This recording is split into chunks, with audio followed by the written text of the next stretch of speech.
So this is January 4th I think so. on a Saturday, and a conversation with Russ Volckmann and Mark McCaslin. Welcome to Tucson. Hey, thanks.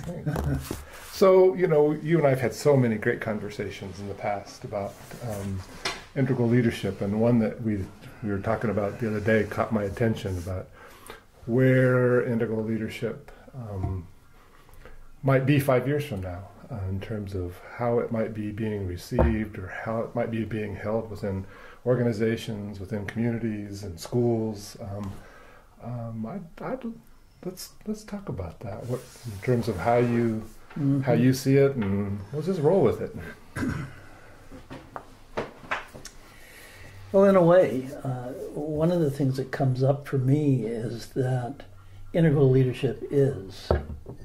It's not a thing to be. It's not a place to be. It's not a thing to achieve.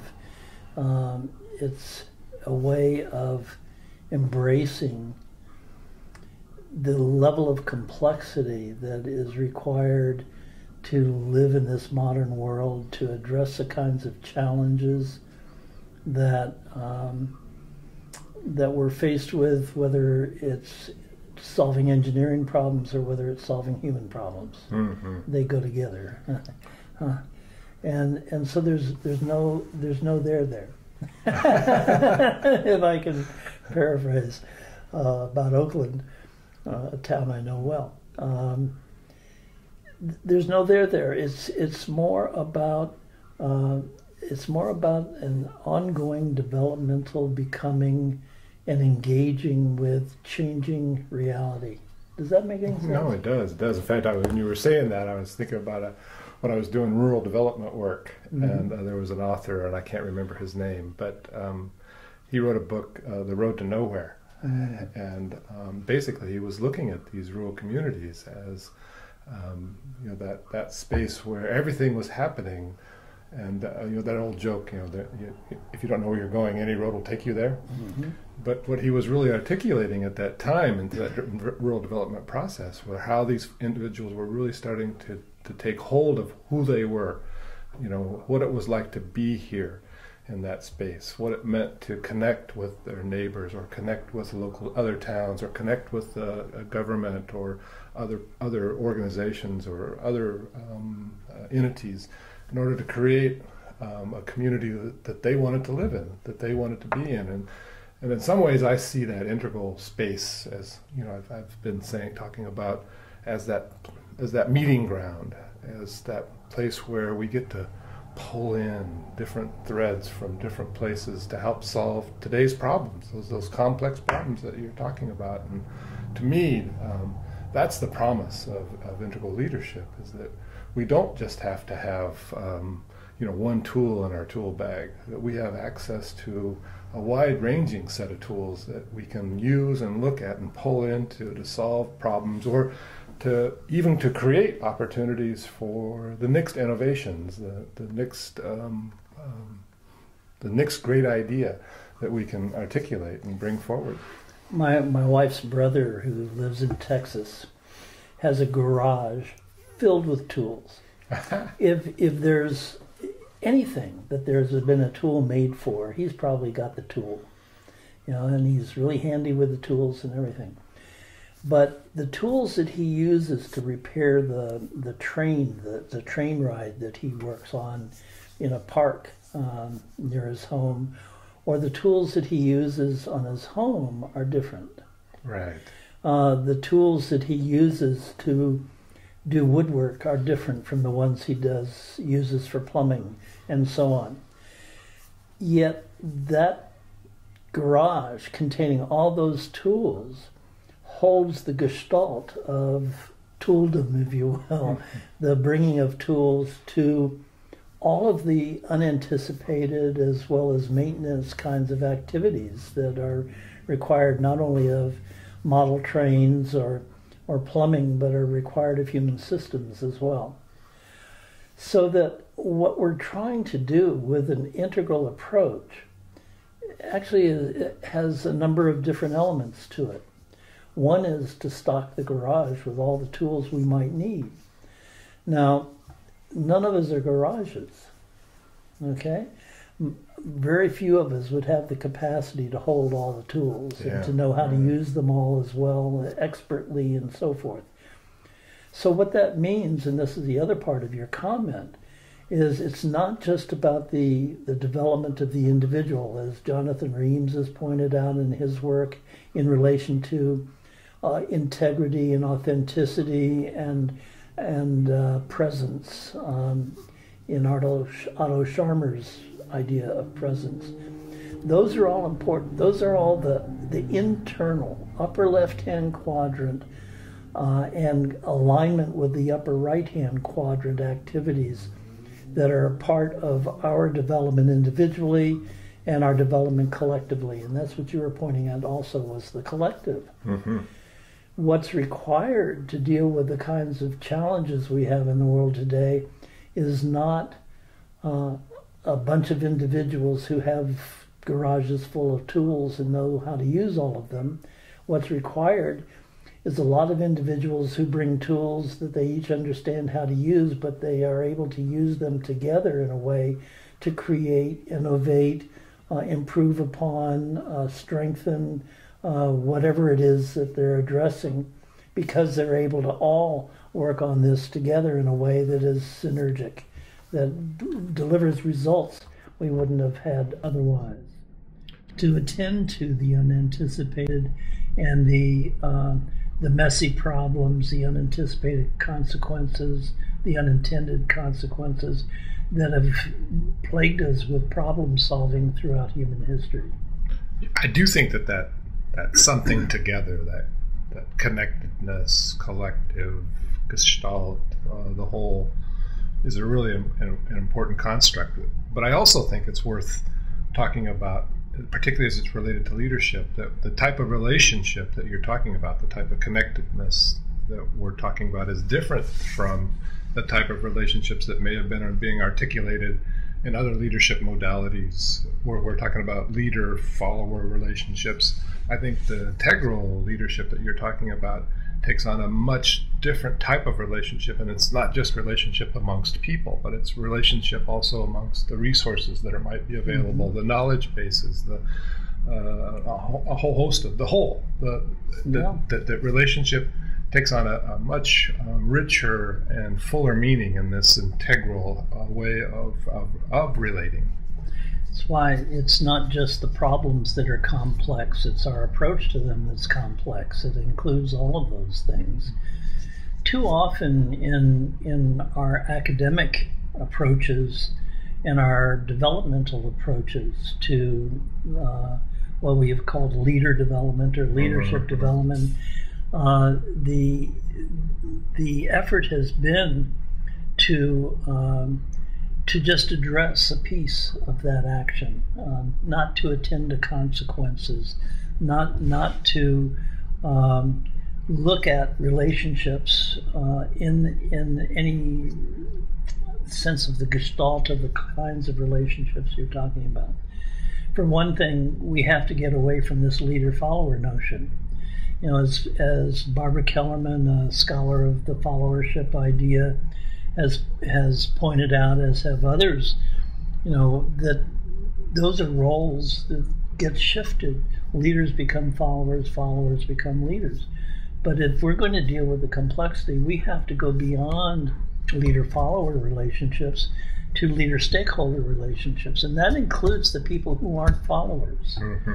That includes the people who are helping to create the situation, contributing to the situation that calls for a collective creation and pursuit of vision, of aspiration, of dealing with the kinds of challenges we face in the world. So these dialogical one-on-one type relationships, if you will, aren't enough. This is where networking comes in also. It's multifaceted relationships. And leadership cannot occur without attention to all of those and the contextual variables that you were alluding to. Does that make sense? Oh, you know, and I think that's the great thing about what leadership could become.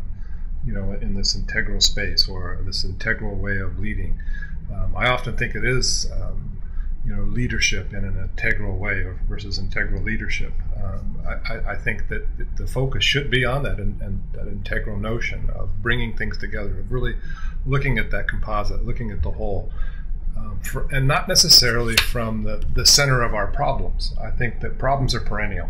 Mm-hmm. I mean, they're always going to be there. But if we're articulating well, if we're relating well not just from a personal space, but also from a resource space, from a cultural space, even from a spiritual space. If we're relating all those aspects of what we can do within this integral space, then those problems become smaller in comparison to the resources or to the elements that we can bring to address them. And what comes with that then is also a sense of purpose. And that purpose, I think, drives those vectors forward, drives that opportunities for improvement, opportunities for wholeness for everyone. I'm intrigued by a couple things that you brought up here, and one is the idea of problems getting smaller. That sounds so optimistic. I also said they're perennial. Yeah, you did say that too, didn't you? But the thing that really I think is important to be clear about is we have, I think you and I and many people involved in integral and other adult development fields and the like have this kind of evolutionary optimism. Okay?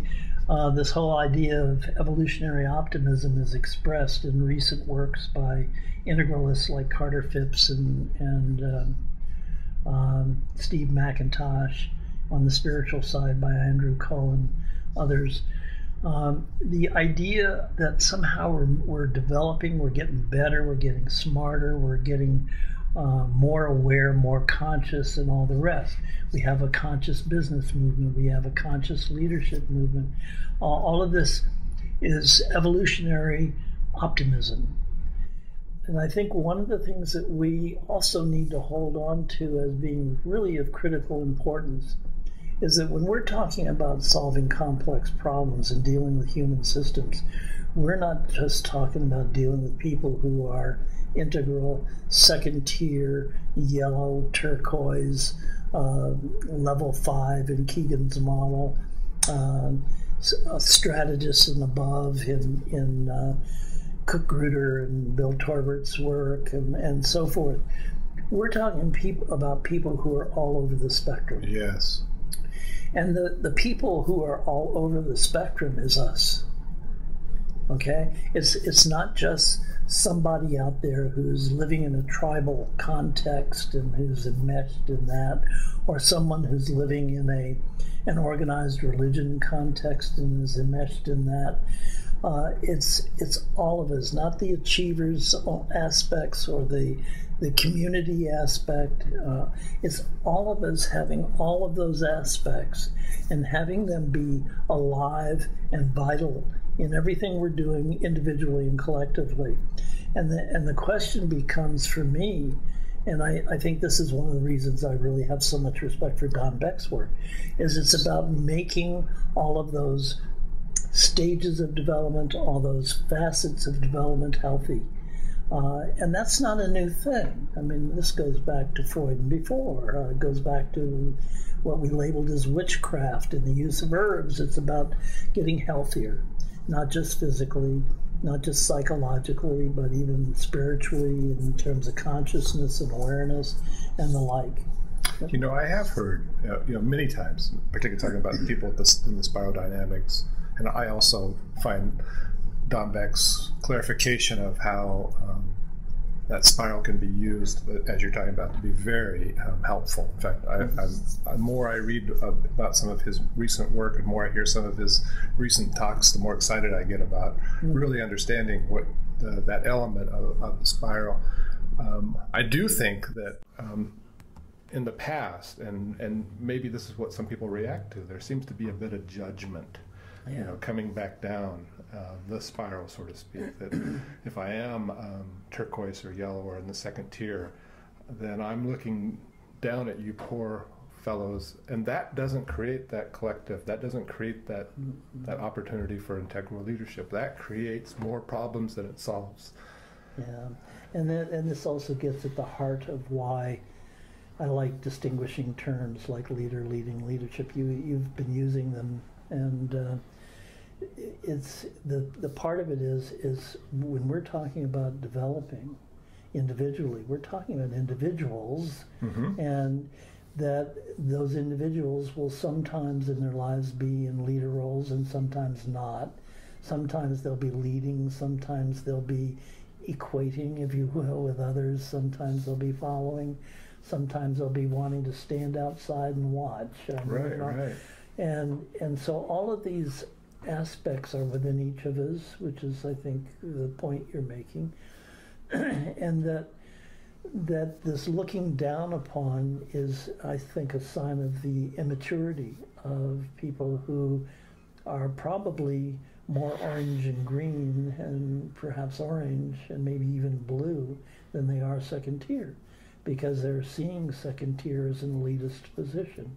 I think that people in the integral movement on a conscious cognitive level are aware of that, that they would agree with your statement, and that we need to be cautious about those kinds of treatments. I mean, after all, throughout history, innovation has come from purple, it's come from red and blue and orange and green.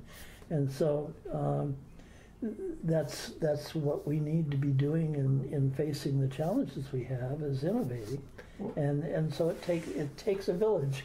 It does. And I think I'm listening to Don Beck one time, but it's kind of completing this. He talked about I think it was in Israel, and I can't remember if it was Egypt or another, maybe it was the Palestinians, that they were just different.